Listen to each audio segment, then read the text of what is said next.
Hey guys, तो सुबह के बज रहे हैं 4 और हम लोग सुबह सुबह पूरी रात नहीं सोए क्योंकि घूमने जाने की एक्साइटमेंट में वैसे भी नींद नहीं आती है। तो सुबह 4 बजे हम लोग मथुरा पहुंच गए थे। यहाँ पर अपना अपना बैग लेके सब लोग रूम में जा रहे हैं क्योंकि नहा धोकर तैयार भी होना है। और सच में गाइस, सुबह सुबह इतनी ज़्यादा ठंड लग रही थी और अभी 7 ही बज रहे थे।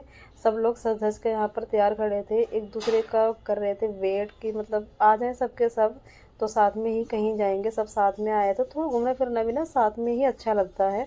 जब किसी के साथ जाओ तो अकेले या फिर मतलब अगर आप 2 जने भी हो ना तो इतना मज़ा नहीं आता जितना आपको ग्रुप में मज़ा आता है।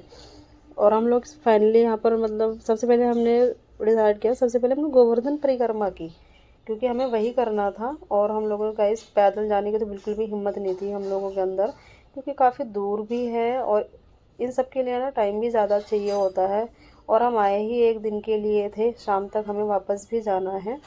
तो हम लोगों ने ई रिक्शे से ही हर जगह मतलब पूरी परिक्रमा की, उसमें ही हमें 3 से 4 घंटे लग गए।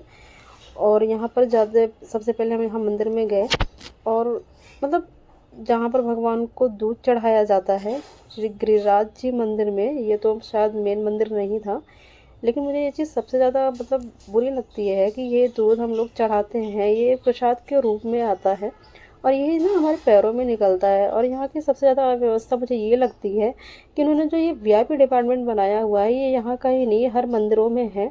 वीआईपी का क्या मतलब होता है मुझे आज तक समझ में नहीं आया, और पता नहीं ये मंदिरों की अव्यवस्था कब हटेगी, मुझे खुद समझ में नहीं आता। मुझे इतना ज़्यादा गुस्सा आता है इन सब चीज़ों से, मैं वहाँ 1 मिनट भी नहीं रुकती कि हम क्यों खड़े रहे इनके पीछे। हम क्या, हम भगवान क्या हम लोगों को अलग मानते हैं? मैं बिल्कुल भी वहाँ खड़ी नहीं हुई, मैं वहाँ चली गई। और गाइस पता नहीं ये सारी चीज़ें किसी को बतानी चाहिए नहीं बतानी चाहिए। वहाँ से आने के बाद मैंने अपना थोड़ा सा मूड ठीक किया और मनोकामना घंटा बजाया और यहाँ आकर मैंने अपना छोटा सा क्यूट सा घर बनाया कि क्या पता भगवान कभी मुझ पर भी मेहरबान हो। और एक छोटा सा घर है, यहाँ तो मैंने कुछ ज़्यादा ही बड़ा बना दिया है, 2 से 3 फ्लोर का।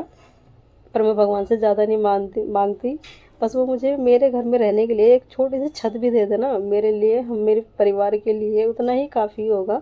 और हम लोग फिर यहाँ पर आ गए श्री गिरिराज जी के जो मंदिर था, मेन है शायद ये, मैं पहली बार गई थी तो मुझे इतना पता भी नहीं है।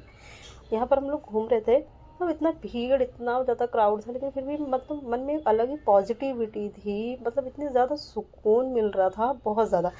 इतना तो जब हम लोग घर से निकलते हैं ना तो सोचते भी नहीं है, शायद भगवान के स्थल पे होता ही ऐसा है।